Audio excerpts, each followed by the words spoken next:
그 얼굴을 다시 본 날, 종로 3가를 걷게 된 건 특별한 이유가 있어서가 아니었습니다. 그저 집으로 바로 돌아가기엔 해가 너무 일찍 지고 있었고 혼자 있는 방 안이 그날따라 더 차갑게 느껴졌기 때문입니다. 저는 주머니 속 손을 꽉 쥔 채 아무 생각 없이 골목을 따라 걷고 있었습니다. 한때는 바쁘게 살았습니다. 아침이면 사무실로 향했고 저녁이면 사람들을 만나 술잔을 기울였습니다. 사업은 잘 돌아갔고 아내는 늘 제 옆에서 조용히 웃어주었습니다. 당신 너무 무리하지 말아요. 그 말이 잔소리처럼 들리던 시절이 있었습니다. 망하는 데는 그리 오랜 시간이 걸리지 않았습니다. 거래 하나가 틀어졌고 자금이 막혔고 사람들은 하나둘 등을 돌렸습니다. 그때부터 아내의 얼굴에서 웃음이 사라졌습니다.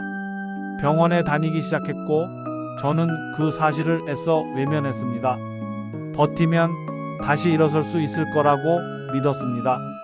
아니, 믿고 싶었습니다. 아내는 어느 날 갑자기 떠났습니다. 사업이 완전히 무너진 뒤였습니다. 의사는 심장이라고 했지만 저는 압니다. 그 사람의 심장은 오래전부터 혼자 버티고 있었다는 것을요.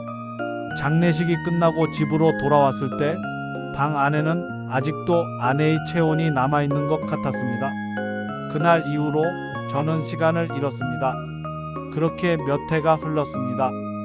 사람들과의 연락은 끊겼고 하루는 비슷한 하루의 반복이 되었습니다. 밥을 먹고 텔레비전을 켜고 잠이 오지 않으면 라디오를 틀었습니다. 목소리만 들리는 세상은 얼굴을 마주할 필요가 없어 편했습니다. 그날 그 얼굴을 보기 전까지는요. 골목 입구에서였습니다. 가로등 불빛 아래 서 있던 한 여인을 보는 순간 저는 걸음을 멈췄습니다. 심장이 내려앉는 기분이었습니다. 얼굴이 너무 닮아 있었습니다. 나이를 먹은 아내의 얼굴이 저 앞에 서 있는 것 같았습니다. 저는 숨을 고르고 다시 보았습니다. 분명 다른 사람이었습니다. 그런데도 눈을 뗄 수가 없었습니다. 그녀는 말이 없었습니다. 지나가는 사람들을 향해 눈길을 던질 뿐이었고 가끔 고개를 끄덕이기도 했습니다. 그제야 저는 그곳이 어떤 곳인지 깨달았습니다. 알면서도 외면해왔던 풍경이었습니다. 마음이 불편해졌습니다. 동시에 달은 그 자리를 떠나지 못했습니다. 며칠을 그 근처로 돌았습니다. 멀찍이서 보기만 했습니다. 그녀가 그 자리에 서 있는 날도 있었고 없는 날도 있었습니다. 없는 날이면 괜히 마음이 허전했습니다. 있는 날이면 안도하면서도 가슴 한편이 아팠습니다.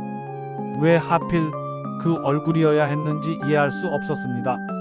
어느 날은 비가 왔습니다. 사람들이 줄어들었고 그녀는 골목 안쪽으로 몸을 피하고 있었습니다. 저는 그 모습을 보며 아내가 비 오는 날 우산 없이 서 있던 기억을 떠올렸습니다. 그때 저는 말했습니다. 여기 있어요. 아내는 웃으며 제 우산 속으로 들어왔지요. 그 장면이 머릿속에서 사라지지 않았습니다. 그날 저는 처음으로 다가갔습니다. 춥지 않으십니까? 제 목소리는 생각보다 떨리고 있었습니다. 그녀는 저를 잠시 바라보다가 고개를 끄덕였습니다. 그 눈빛에는 놀람도, 경계도, 체념도 섞여 있었습니다. 저는 더 말을 잇지 못했습니다. 잠시 침묵이 흘렀습니다. 잠깐 쉬었다 가실래요? 그녀가 말했습니다. 저는 그 말의 의미를 알고 있었습니다. 그래서 더 천천히 고개를 끄덕였습니다. 그건 어떤 선택이라기보다 흐름에 몸을 맡기는 일이었습니다.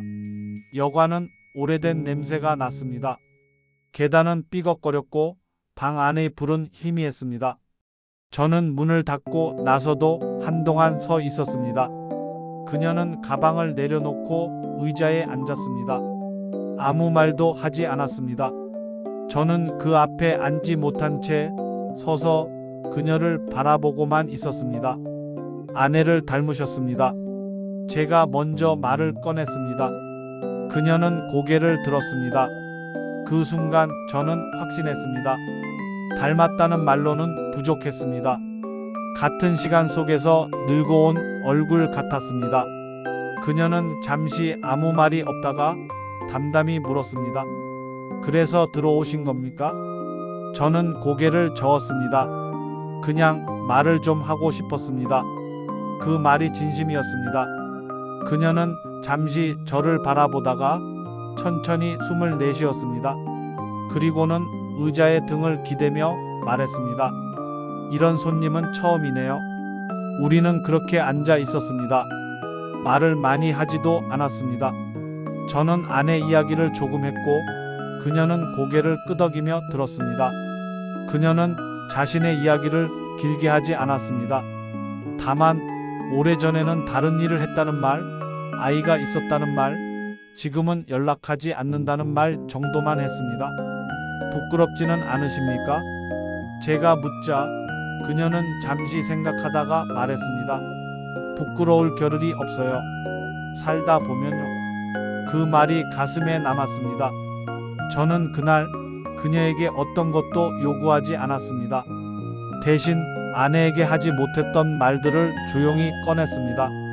미안했다는 말, 고마웠다는 말, 더 같이 늙고 싶었다는 말. 그녀는 아무 말 없이 듣기만 했습니다. 그 침묵이 이상하게도 위로가 되었습니다. 시간이 얼마나 흘렀는지 모릅니다. 저는 자리에서 일어났습니다. 주머니에서 봉투를 꺼내 테이블 위에 올려두었습니다. 그녀는 그걸 보지 않았습니다. 대신 저를 보며 말했습니다. 오늘은 잘 가세요. 문을 나서며 저는 뒤돌아보지 않았습니다. 뒤돌아보면 무너질 것 같았기 때문입니다. 계단을 내려오며 제 가슴은 이상하게도 가벼웠습니다. 슬픔이 사라진 건 아니었습니다. 다만 말할 수 있었던 밤이 제 삶에 다시 생겼다는 느낌이 들었습니다. 그 후로도 종로 3가를 지날 때가 있습니다. 그녀를 다시 본 적은 없습니다. 어쩌면 일부러 피했는지도 모릅니다. 그래도 괜찮습니다. 그날 이후로 아내의 얼굴은 더 이상 저를 괴롭히지 않습니다. 대신 조용히 웃고 있습니다. 집으로 돌아와 라디오를 켜면 저는 그 밤을 떠올립니다. 사람은 늙어도 말하지 못한 이야기를 품고 산다는 것을, 그리고 그 이야기를 들어주는 누군가가 있을 때 삶은 아주 잠시나마 다시 숨을 쉰다는 것을요. 오늘도 저는 라디오를 끄며 생각합니다.